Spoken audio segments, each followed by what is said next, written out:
Hello दोस्तों, तो कैसे हो आप सभी का स्वागत है हमारे यूट्यूब चैनल यूट्यूब एक खोज में। तो आज हम शुरुआत करने वाले एक बहुत ही इम्पोर्टेंट टॉपिक जिसका नाम है सांची का स्तूप। अगर आप कोई भी कॉम्पिटिटिव एग्ज़ाम की तैयारी करते हैं जैसे एसएससी, रेलवे, बैंक या कोई भी, तो आपको इस टॉपिक से रिलेटेड क्वेश्चन देखने को ज़रूर मिलते हैं। तो चलिए आज इस पूरे टॉपिक को आज हम बारीकी से जानते हैं और हमारे कुछ इम्पोर्टेंट क्वेश्चन को कवर करने की कोशिश करते हैं। ये हमारा सांची का स्तूप है, तो हम इसकी पहले ड्राइंग देख लेते हैं। ठीक है, अब हम शुरुआत करते हैं। सांची का स्तूप बौद्ध धर्म का एक प्रमुख धार्मिक और सांस्कृतिक स्थल है। देखिए, जिस प्रकार हमारा हिंदुओं के लिए मंदिर और मुसलमानों के लिए मस्जिद धार्मिक स्थल होते हैं, ठीक उसी ही प्रकार बौद्ध धर्म के जो लोग होते हैं उनके लिए धार्मिक स्थल क्या होता है? स्तूप। तो एक हमारा स्तूप सांची में, मध्य प्रदेश के सांची में स्थित है, तो उसे बोला जाता है सांची का स्तूप। और सांची का स्तूप हमारा किसने बनवाया था? तो सम्राट अशोक के द्वारा इसे बनवाया गया था। आपने अशोक को आप ज़रूर जानते होंगे, जिनका शासनकाल था हमारा 273 से 232 ईसा पूर्व।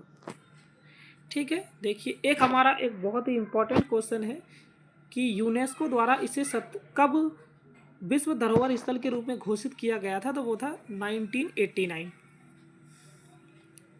नेक्स्ट देखते हैं अब कि सांची के स्तूप के प्रमुख भागों की गहराई की व्याख्या कीजिए। देखो, अब हम देखेंगे कि जो सांची के स्तूप के संबंधित जितनी भी चीज़ें हैं कि किन किन चीज़ों से मिलकर बना है, इनके प्रमुख भागों का हम डीपली वर्णन करेंगे। तो सबसे पहले स्तूप का मुख्य ढांचा। स्तूप का मुख्य ढांचा एक गोलाकार या अर्धचंद्राकार आकार होता है। तो देखिए, हम समझते हैं कि सबसे पहले स्तूप बनता कैसे।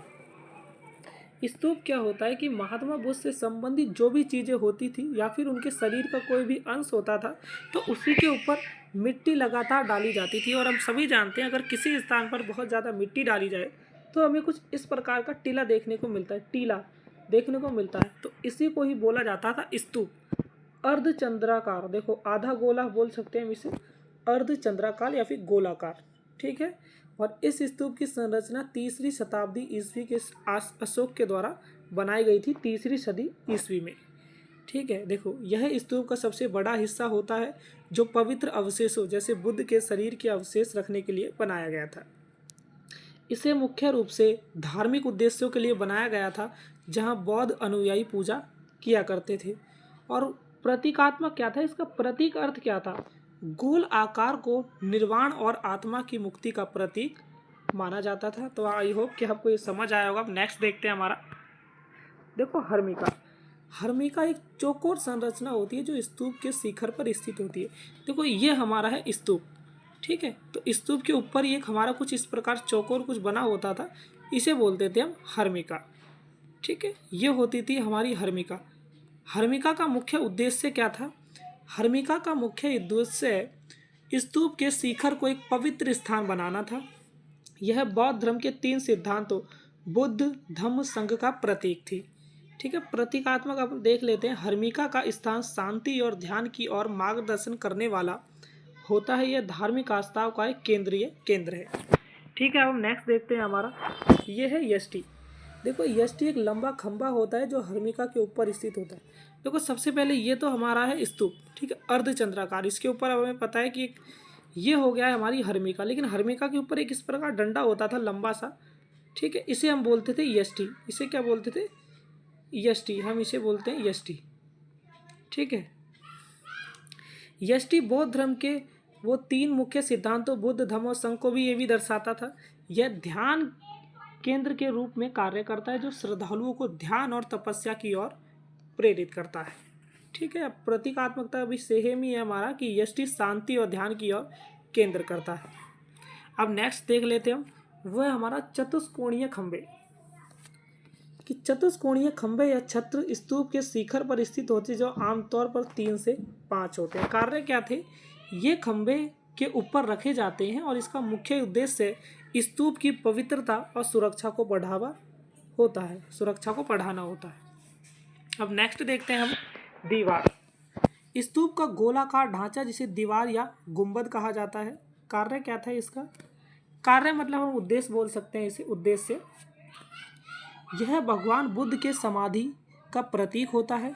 दीवार में बौद्ध धर्म के सिद्धांतों को संरक्षण करने के लिए मूर्तियों और चित्रों की नक्काशी की जाती है। प्रतीकात्मकता देख लेते हैं कि दीवार का गोल आकार निर्वाण और आत्मा की मुक्ति का प्रतीक है। ठीक है, और ये तो हमारा सेम ही है कि 3री शताब्दी में इसे बनाया गया था अशोक के शासनकाल में। अब हमारा आता है अशोक स्तंभ।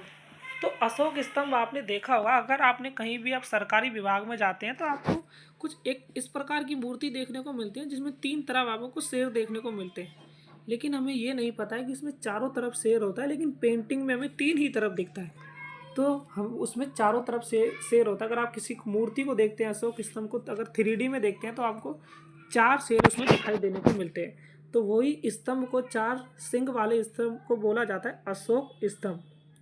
तो अशोक स्तंभ हमारा स्तूप में कहाँ से आ गया? सांची के स्तूप में हम अशोक स्तंभ क्यों पढ़ते हैं तो हम देखते हैं कि अशोक स्तंभ सांची के स्तूप के पास स्थित एक स्तंभ होता है जो सम्राट अशोक द्वारा ही स्थापित किया गया था। यह बौद्ध धर्म के प्रचार का प्रतीक था और सम्राट अशोक की धार्मिक आस्था को व्यक्त करता था। देखो, हम सभी जानते हैं कि जो अशोक थे वो क्या थे, बौद्ध धर्म का उन्होंने बहुत ज़्यादा प्रचार किया। तो उन्होंने ये जो बनाया था अपना चिन्ह, इसका उद्देश्य भी क्या था कि बौद्ध धर्म को अन्य देशों में पहुंचाना। और अशोक बौद्ध धर्म को उन्होंने बहुत ज़्यादा प्रसार किया और इसीलिए आज हम देखते हैं कि बौद्ध धर्म काफ़ी देशों में जैसे श्रीलंका में फैला हुआ है। तो उनका फैलने का कारण सम्राट अशोक ही थे। प्रतीकात्मकता देख लें, यह धर्म की विजय, शांति और बौद्ध धर्म के संदेश को फैलाने का प्रतीक है। अब हम देख लेते हैं नक्काशी और चित्रकला। देखो, जो स्तूप के ऊपर कुछ नक्काशी और चित्रकला की जाती थी उसके बारे में कुछ वर्णन किया गया है। सांची के स्तूप की दीवारों पर बुद्ध के जीवन की घटनाओं जैसे जन्म, उपदेश, समाधि, निर्वाण की घटनाओं की नक्काशी करी गई है। देखो, स्तूप के ऊपर कुछ नक्काशी से कुछ डिजाइन वगैरह बनाए जाते थे और डिजाइन किस प्रकार बनाए जाते थे, जो महात्मा बुद्ध के जीवन से संबंधित अगर उनकी घटनाएं हैं, उनका जीवन है तो उनसे संबंधित घटनाओं का वर्णन हमें वहाँ की बाहर की दीवारों पर नक्काशी और चित्रकला के रूप में देखने को मिलता है। इन चित्रों का उद्देश्य बौद्ध धर्म के सिद्धांतों को जीवित रखना और श्रद्धालुओं का मार्गदर्शन करना होता था। प्रतीकात्मकता देख लेते हैं। ये नक्काशी बौद्ध धर्म के सिद्धांतों और उपदेशों का सजीव चित्रण करती है कि बिल्कुल ऐसा हमें देखने में लगता है कि ये बिल्कुल सजीव है। ठीक है, अब नेक्स्ट देखते हैं हम कि सांची के स्तूप का धार्मिक और सांस्कृतिक प्रभाव। कि जो सांची का स्तूप था इसके लोगों के धार्मिक और सांस्कृतिक जीवन के पर क्या प्रभाव पड़ा। धार्मिक महत्व, सांची का स्तूप बौद्ध धर्म के अनुयायियों के लिए एक पवित्र स्थल होता है। तो हमने शुरुआत में भी जाना कि जिस प्रकार हिंदुओं के लिए मंदिर और मुसलमानों के लिए मस्जिद, ठीक उसी प्रकार हमारा बौद्ध धर्म मानने वालों के लिए स्तूप बहुत ज़्यादा पवित्र स्थान होता है। सांस्कृतिक महत्व, सांची का स्तूप भारतीय स्थापत्य कला, चित्रकला और मूर्ति कला का अद्भुत उदाहरण है और यह भारत की ऐतिहासिक और धार्मिक धरोहर का अहम हिस्सा है। धर्म और संस्कृति का संगम, यह बौद्ध धर्म की शिक्षाओं को फैलाने और उनके संरक्षण का एक महत्वपूर्ण केंद्र था। तारीख तो हम सभी को पता है, 3री शताब्दी ईस्वी पूर्व, मतलब अशोक के शासनकाल में ही इसे बनाया गया था, लेकिन इसकी पूरी डेट हमारी डिसाइड नहीं है, इसीलिए हम इसे 3री शताब्दी ही बोल के चलेंगे। अब हम निष्कर्ष देख लेते। तो देखो, निष्कर्ष में हमें यही लिखना है कि जो सांची का स्तूप था यह बौद्ध धर्म का एक महत्वपूर्ण पवित्र स्थान था और यह भारतीय कला का एक अद्वितीय उदाहरण है। और जो भी हमने देखा है अभी, हर्मिका, यष्टि, दीवार, अशोक स्तंभ, नक्काशी, इसके बारे में आप एक एक लाइन लिख सकते हैं। तो इसी के साथ हमारा चैप्टर ख़त्म होता है, समाप्त होता है। तो आई होप कि आपको वीडियो पसंद आई होगी। अगर आपको किसी नए टॉपिक पर वीडियो चाहिए तो आप कमेंट बॉक्स आपके लिए खुला हुआ है, तो आप उसमें कमेंट कर सकते हैं अगर आपको किसी नए टॉपिक पर वीडियो चाहिए। तो मिलते हैं फिर किसी नेक्स्ट वीडियो में। जय हिंद।